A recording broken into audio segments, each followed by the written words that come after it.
Hello दोस्तों, कैसे हैं आप सब। आपका स्वागत है मेरे YouTube चैनल में। आज हम देखने वाले हैं दुनिया के 7 अजूबों में से एक अजूबा ताजमहल, जो कि आपको सामने नज़र आ रहा होगा। हम यहाँ पर कंप्लीट गाइड टूर देने वाले हैं।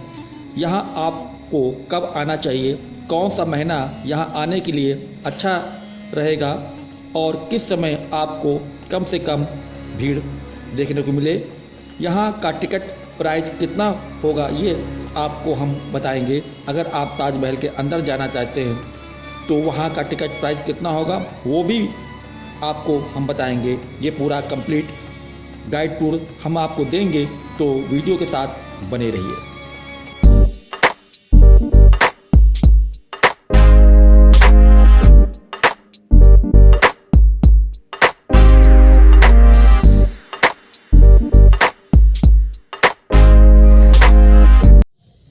दोस्तों, ताजमहल में एंट्री करने से पहले आपको एंट्री टिकट लेना पड़ता है। ये सामने टिकट विंडो है जो सुबह 6 बजे से ही खुल जाती है।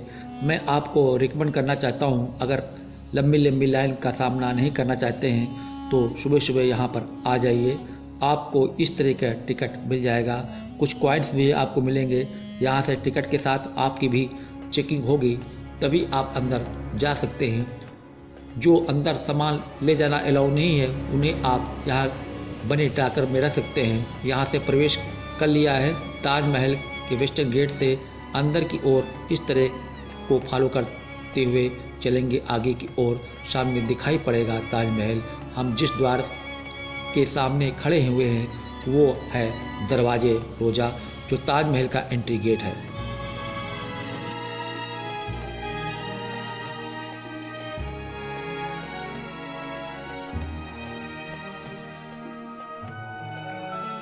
तो ताजमहल के अंदर ले चल रहा हूँ।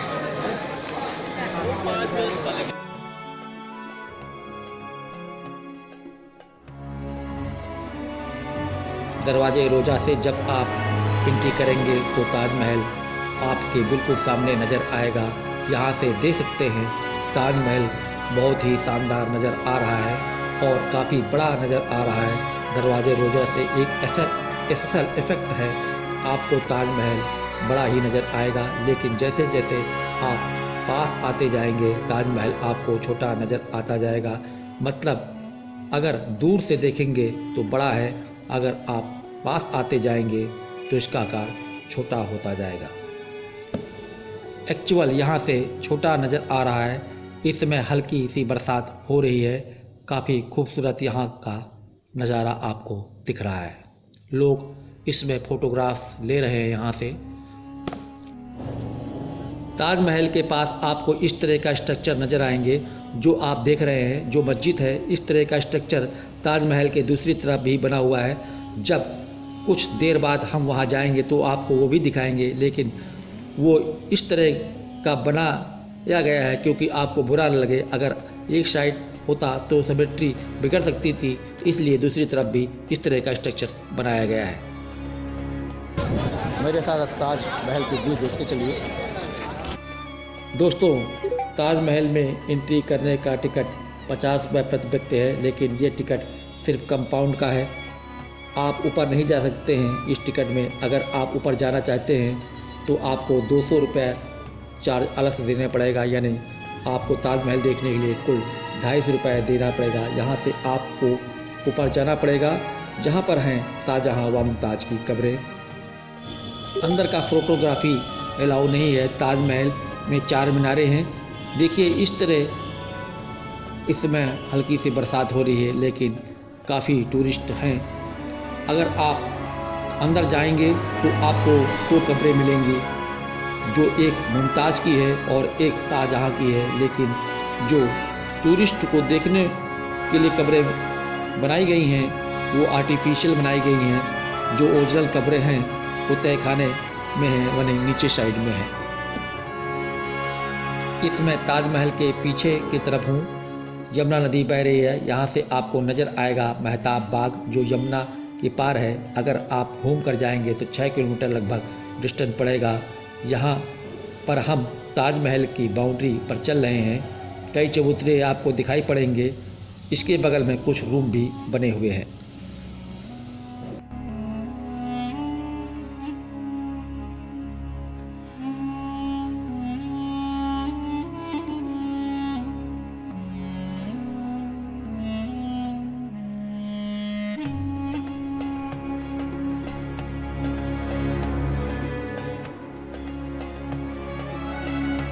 चलिए दोस्तों, हम ताजमहल की दूसरी तरफ पहुंच चुके हैं। ताजमहल को चारों तरफ देखने पर आपको एक ही जैसा नज़र आएगा। पूरी सिमेट्रिकल इमारत है और इस तरह की सेम तरह का स्ट्रक्चर है। उस तरफ भी इसी तरह की थी, मस्जिद थी, लेकिन ये मस्जिद नहीं है, ये उसी की तरह का बना दिया गया है, क्योंकि सामने देखने पर दो तरफ इसी तरह का स्ट्रक्चर रहे। अगर एक तरफ का होता तो सिमेट्रिकल नहीं होता, इसी कारण से दोनों तरफ ही इस तरह का स्ट्रक्चर बना दिया गया है। चलिए दोस्तों, आपको ताजमहल की कुछ और जानकारी देता हूँ। ताजमहल को बनाने में कुल 22 वर्ष लगे थे, जो बहुत ही लंबा समय होता है। इसमें लगभग 20,000 कारीगरों ने काम किया था और 1000 से ज़्यादा हाथियों का प्रयोग किया गया था। ताजमहल के अंदर जिस वास्तुकला का प्रयोग किया गया है उसमें भारतीय, इस्लामिक, फारसी व तुर्की वास्तुकला का प्रयोग किया गया था। दोस्तों, ताजमहल बना हुआ है यमुना नदी के किनारे। ये वो इलाका है जहाँ पर मिट्टी काफ़ी नमी रहती है। ताजमहल की जो नींव है उसमें सॉलिड बनाने के लिए जो मज़दूरों ने खुदाई की थी वो इतनी ज़्यादा की थी कि जहाँ तक की सूखी मिट्टी न मिल जाए वहाँ तक की खुदाई की थी। फिर पूरी नींव भरी गई। नींव बहुत ही ज़्यादा गहरी थी। यहाँ पर गीली मिट्टी थी। ताजमहल को जो नींव है उसमें लकड़ी का प्रयोग किया गया था। जो लकड़ी लगाई गई थी वो पानी सोखने वाली लकड़ी लगाई गई थी, ताकि नमी वाला जो ये इलाका है सारी नमी लकड़ी सोख ले और ताजमहल सही सलामत खड़ा रहे। चलिए दोस्तों, अब बात कर लेते हैं ताजमहल के खुलने व बंद होने के बारे में। सुबह 6 बजे ताजमहल ओपन हो जाता है और शाम को 6 बजे तक, यानी जब तक अंधेरा नहीं होता है तब तक ओपन रहता है। एक और स्पेशल चीज़, यहाँ पूर्णिमा के दिन आप आ सकते हैं, यानी फुल मून डे पर आप आ सकते हैं। फुल मून डे को टाइमिंग यहाँ कुछ अलग होती है। शाम को 8:30 बजे से रात के 12:30 बजे तक खुला रहता है, क्योंकि रात के समय ताजमहल नज़ारा बहुत ही अच्छा लगता है। ताजमहल उस दिन सुनहरा नज़र आता है और दिन में कई बार अपना रंग बदलता है। ऐसा इसलिए क्योंकि सूर्य की किरणें अलग अलग एंगल से ताजमहल में पड़ती है। ताजमहल में प्रवेश करने के 3 एंट्री गेट हैं। जो मेन गेट है वो वेस्टर्न गेट है, जिससे हमने प्रवेश किया था। ताजमहल को घूमने में आपको 1 से आधा घंटा या 1.5 घंटा लग सकता है, लेकिन अगर आप और भी एंजॉय करना चाहते हैं तो आप और भी टाइम तक रुक सकते हैं। यहाँ पर लाल पत्थर से बने इमारत काफ़ी अच्छे हैं, जो देखने में काफ़ी खूबसूरत लगते हैं। ताजमहल के बारे में आपको कुछ इंफॉर्मेशन देना चाहता हूँ।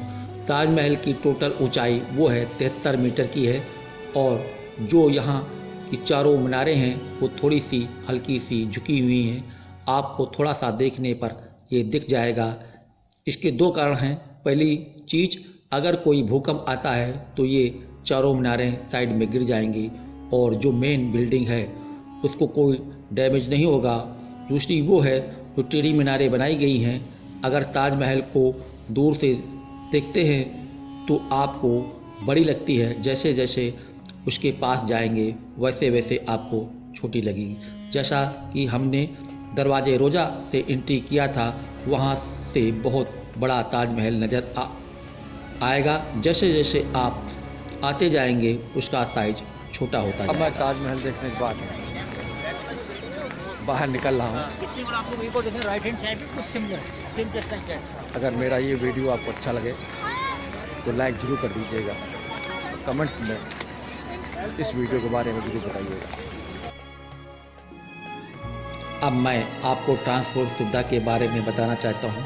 अगर आप आगरा आना चाहते हैं और ताजमहल देखना चाहते हैं तो आप किस तरह से आ सकते हैं। यहाँ पर बस की सुविधा है, यहाँ पर ट्रेन की सुविधा है, यहाँ पर एयरपोर्ट भी है। आप किसी भी साधन से यहाँ पहुँच सकते हैं। सबसे इम्पॉर्टेंट चीज़ मैं बताना चाहूँगा, आगरा का ताजमहल है वो आगरा पोर्ट रेलवे स्टेशन से 2.5 से 3 किलोमीटर की दूरी पर है। वो बड़ी आसानी से आप ऑटो रिक्शा करके यहाँ पहुंच सकते हैं। सबसे best month visit Taj Mahal. Taj Mahal में आप कभी भी आ सकते हैं। यहाँ केवल फ्राइडे ऑफ रहता है, यानी शुक्रवार के दिन यहाँ पर ना आएँ। बाकी दिन आप कभी भी आ सकते हैं। सबसे अच्छा महीना की बात करूँ तो वो अक्टूबर से लेकर मार्च तक का है, बेस्ट टाइम होता है, क्योंकि इस समय ठंडा मौसम रहता है। वैसे भी आप कभी भी आ सकते हैं। अगर आप गर्मी के टाइम में पर आ रहे हैं तो सुबह सुबह आइए, ताकि आपको ज़्यादा गर्मी न लगे और भीड़ भी आपको कम सामना करना पड़े। यहाँ पर ताजमहल के बारे में बहुत ही इंटरेस्टिंग सा फैक्ट है। हम लोग सोचते हैं कि ताजमहल यानी ये कोई महल होगा, महल का नाम होगा, लेकिन ऐसा नहीं है। मुमताज़ के नाम पर ताजमहल का नाम है। मुमताज़ का पूरा नाम मुमताज़ महल, जो कि शाहजहाँ की वाइफ थी। अगर मुमताज़ महल के आगे से मुम हटा दिया जाए तो ताज बचेगा, और महल मुमताज़ का सरनेम था, उसी के नाम पर ये ताजमहल रखा गया। ताजमहल बनवाने में जिस मार्बल का प्रयोग किया गया है वो यहाँ से 400 किलोमीटर की दूरी पर स्थित राजस्थान से मंगवाया गया था। ये मार्बल है वो मकराना का मार्बल है, जो बहुत ही अच्छी क्वालिटी का मार्बल होता है। देखिए, हल्की सी बरसात हो रही है, फिर भी टूरिस्ट की काफ़ी भारी मात्रा में भीड़ है। मेन रोड से वेस्टर्न गेट की दूरी लगभग आधा किलोमीटर है, जो कि एक पब्लिक गार्डन से होकर गुजरता है। तो दोस्तों, ये थी संपूर्ण जानकारी ताजमहल के बारे में। अगर आपको वीडियो अच्छा लगा हो तो लाइक कीजिए। अगर मेरे चैनल को सब्सक्राइब नहीं किया है तो प्लीज़ चैनल को सब्सक्राइब कीजिए। बेल आइकन को दबाकर ऑल को प्रेस कीजिए, क्योंकि इस तरह के वीडियो का नोटिफिकेशन आपको मिल सके। वीडियो देखने के लिए आपका बहुत बहुत शुक्रिया।